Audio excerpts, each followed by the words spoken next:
La esclerosis lateral amitrófica o ELA es un desorden neurodegenerativo, progresivo y paralítico de la función muscular, que se caracteriza por la degeneración de las motoneuronas superiores e inferiores, tanto corticales como de la médula espinal.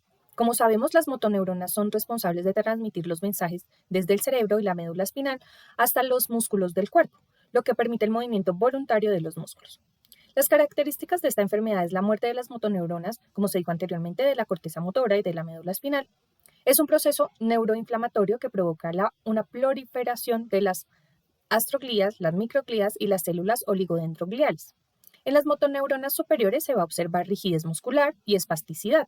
En las motoneuronas inferiores se observará irritabilidad eléctrica excesiva liberada por fasciculaciones espontáneas, que son contracciones musculares pequeñas e involuntarias que pueden ser visibles debajo de la piel. Estas fasciculaciones son causadas por hiperexcitabilidad de la motoneurona inferior. Se presenta de 3 a 5 casos por cada 100.000 personas. No tiene preferencia por ningún género. Puede afectar a cualquier edad. Sin embargo, es más común entre los adultos de 40 a 70 años. El 90% de los casos son espontáneos, lo que significa que no es transmitida genéticamente.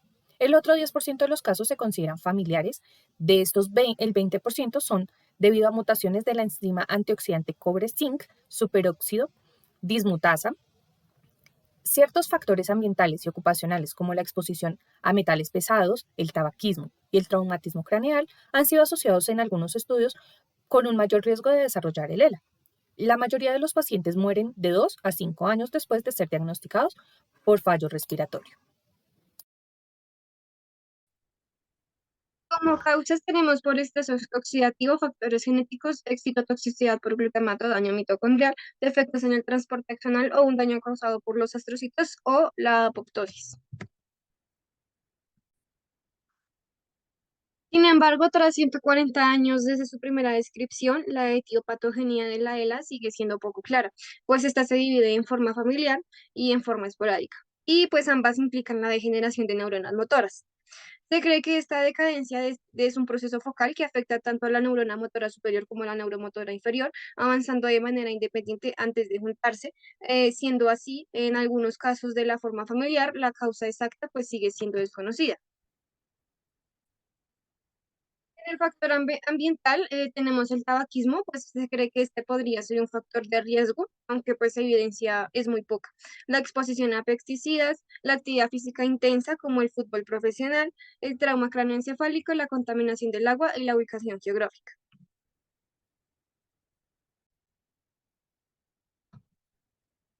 Como factor genético, la mayor correspondencia entre gemelos y la agregación familiar de un trastorno neurodegenerativo sugieren la existencia de factores genéticos de susceptibilidad para desarrollar la ELA. En el caso de la familiar, la mayoría de las mutaciones se transmiten de manera autosómica dominante. Sobreexpresión del hexanucleótido de un gen se ha identificado como la principal causa genética de la familiar y se ha sugerido que este puede desempeñar un papel importante en estas enfermedades.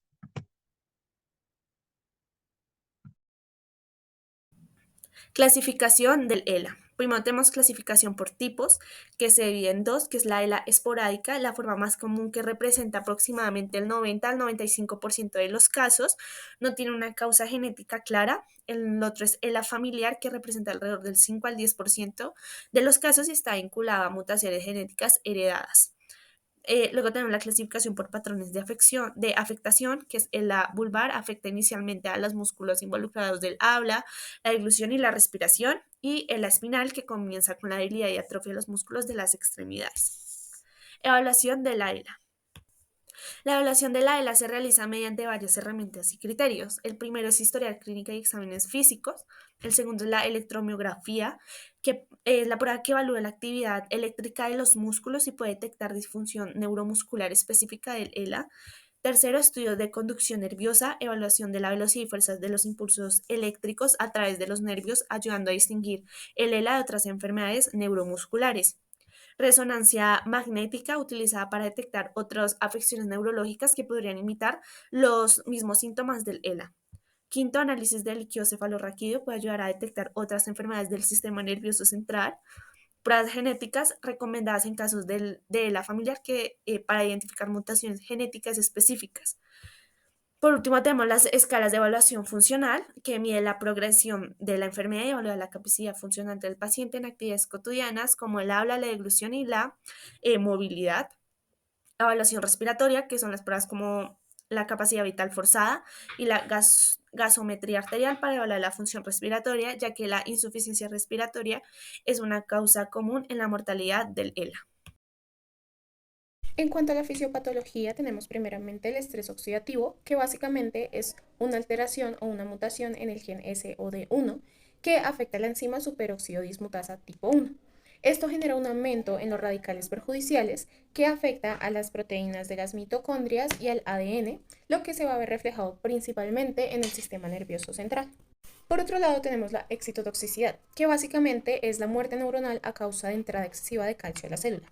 Esto debido a una excitación muy alta de los receptores de glutamato. Se asocia usualmente con bajas cantidades de proteínas EAAT2 y también la mutación del gen SO2, que conectaría con nuestro primer punto. Existe también la afectación del ADN y el ARN, que básicamente se debe a la disfunción de la proteína TPD43. Esto hace que haya una unión incorrecta de los exones crípticos del ARN mensajero y ocurra una traducción errónea, lo que va a causar muerte celular. Existe también la disfunción mitocondrial, que básicamente es que la mitocondria trabaja erróneamente en procesos como lo son la homeostasis de calcio, la respiración y la síntesis de ATP, lo que afecta pues básicamente las neuronas y se debe a procesos neurodegenerativos. Observamos también una neuroinflamación que básicamente relata que las neuronas lesionadas van a secretar sustancias proinflamatorias que básicamente activan los astrocitos y llevan al daño mitocondrial y a la apoptosis. Se observa también una alteración en el metabolismo energético donde las mitocondrias tienen un hipermetabolismo, lo que afecta a las neuronas motoras y genera una vulnerabilidad alta en las personas que presentan la enfermedad.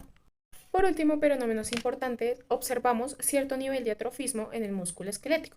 Esto se genera por el estrés oxidativo, quiere decir una mutación en el gen SOD1, lo que genera básicamente es una disminución en la fuerza muscular, disminución también en la capacidad contráctil y se observa cierta disfunción a nivel mitocondrial. En cuanto al pronóstico vital y funcional, podemos observar que en el pronóstico vital aproximadamente 1 de cada 4 personas sobreviven por más de 5 años después de ser diagnosticados. Sin embargo, algunas personas pueden vivir mucho más tiempo, pero normalmente necesitan ayuda para respirar a través de un aparato artificial o otro dispositivo. Se pueden presentar complicaciones en este pronóstico, como lo son los problemas respiratorios, en el cual el ELA debilita los músculos que sirven para respirar, problemas para hablar, en la mayoría de los casos, las personas se debilitan los músculos para el habla, al comienzo empiezan a hablar más despacio y cada vez pronuncian menos las palabras. Problemas en la alimentación, en este se ocasionan debilidad en los músculos que intervienen en la deglución y con el tiempo se puede generar una malnutrición y deshidratación en las personas. Como último tenemos la demencia. En algunas personas tienen problemas en el lenguaje y para tomar decisiones. Con el tiempo, esta se diagnostica, este tipo de demencia, y lo catalogan como demencia frontotemporal.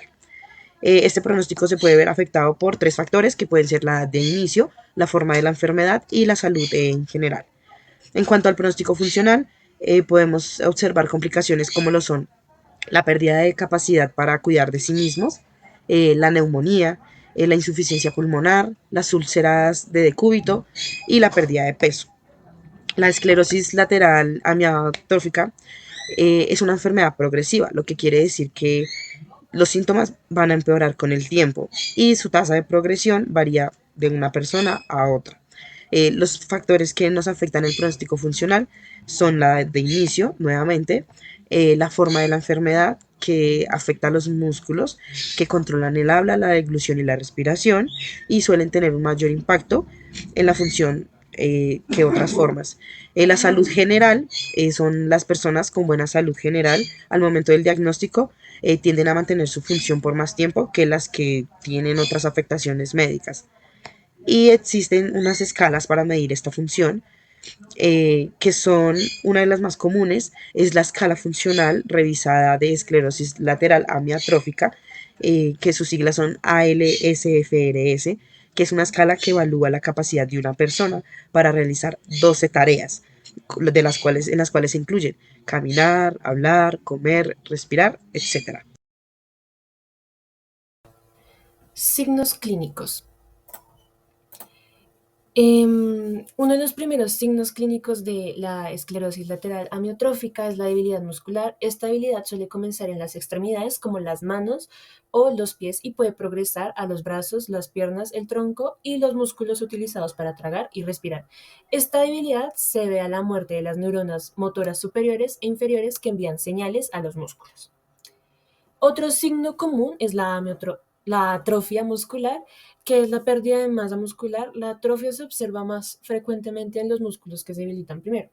Esto ocurre porque los músculos no reciben las señales necesarias para contraerse y crecer, llevando a una disminución del tamaño y la fuerza muscular. La espasticidad o rigidez muscular es otro signo importante, ya que pues, los músculos se vuelven rígidos y puede ser difícil mover las articulaciones. Esta rigidez se debe a la liberación excesiva de señales inhibidoras desde el cerebro y la médula espinal. Las fasciculaciones son contracciones musculares involuntarias y espasmódicas frecuentemente visibles en la lengua, las manos y los pies. Estas contracciones se deben a la irritación de las neuronas motoras inferiores. La ELA también puede causar la disartria, que es la dificultad para hablar, y la disfagia, que es la dificultad para tragar. La disartria ocurre por la debilidad de los músculos de la boca, la lengua y la garganta, mientras que la disfagia afecta a los músculos de la garganta y el esófago. Finalmente, pues ella puede afectar los músculos utilizados para respirar, lo que puede llevar a la dificultad para respirar y eventualmente insuficiencia respiratoria. Esta debilidad se debe a la muerte de las neuronas motoras que controlan los músculos respiratorios. Diagnosticar ELA puede ser complicado porque sus síntomas pueden parecerse a los de otras enfermedades. Por eso es crucial hacer un diagnóstico diferencial para descartar otras posibles causas. Primero consideramos los trastornos de unión neuromuscular como la miastenia gravis. Esta enfermedad autoinmune causa debilidad muscular fluctuante, especialmente en los músculos oculares y proximales. A diferencia de la ELA, en la miastenia gravis suele mejorar con medicamentos. Luego tenemos miopatías que incluyen las distrofias musculares y las miopatías inflamatorias. Las distrofias musculares son enfermedades genéticas que causan debilidad muscular progresiva y niveles elevados de creatinina, fosfocinasa en sangre. Las miopatías inflamatorias se caracterizan por la inflamación y debilidad muscular, a menudo con dolor y rash cutáneo. Las atrofias musculares espinales son otro grupo importante a considerar. Estas enfermedades genéticas afectan las células de la médula espinal y suele presentarse en la infancia o la adolescencia, causando debilidad muscular progresiva y arreflexia. Además, hay otras enfermedades como la esclerosis múltiple, que es una enfermedad autoinmune del sistema nervioso central. La esclerosis múltiple causa una variedad de síntomas neurológicos y se caracteriza por la presencia de placas de desmielinización en el cerebro. También debemos considerar tumores en la médula espinal y infecciones del sistema nervioso, que pueden causar síntomas similares a la ELA. El diagnóstico de ELA se basa en la historia clínica, el examen clínico, pruebas electrodiagnósticas y neuroimágenes. Los criterios incluyen debilidad muscular progresiva en al menos 2 regiones del cuerpo, evidencia de denervación en al menos 2 regiones mediante la electromiografía y propagación de la afección en otras regiones. Es crucial descartar otras causas de debilidad muscular para confirmar el diagnóstico. El diagnóstico diferencial de ELA es esencial para asegurar un diagnóstico preciso y efectivo.